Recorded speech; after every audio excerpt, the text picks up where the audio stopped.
அரசு என்றால் என்ன? முதல்ல அரசு என்றால் என்ன? எதுக்காக அவர்களுக்கு அரசு வேலை கொடுக்குறீங்க? முதலமைச்சர் ஆகிட்டே கொடுக்குறீங்க, முதலமைச்சர் ஆகல, ஒருவேளை முதலமைச்சர் ஆகல என்ன பண்ணிருப்பிய?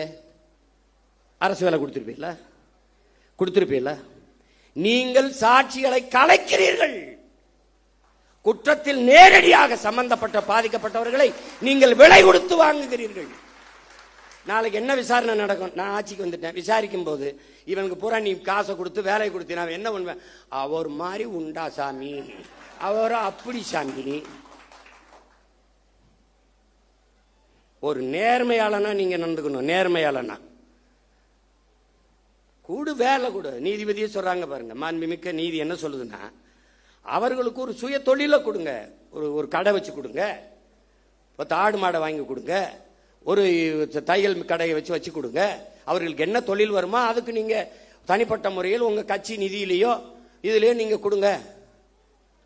உங்களை சுத்தி தான் பெரிய செல்வந்தர்களா இருக்காங்களா, அவங்களை கையை காட்டி விடுங்க. விஷ்ணு ரெட்டி, இன்னும் பல ரெட்டி இருக்கான். யாருப்பா? சுஜித் ரெட்டியா, இதெல்லாம் சுஜய் ரெட்டி.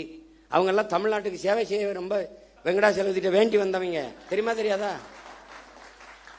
தெரியுமா தெரியாதா? பல காலம் தவம் இருந்து வேண்டி ஆந்திராவிலிருந்து தமிழ்நாட்டை எப்படியாவது நாங்கள் நல்லது பண்ணி தீர்வு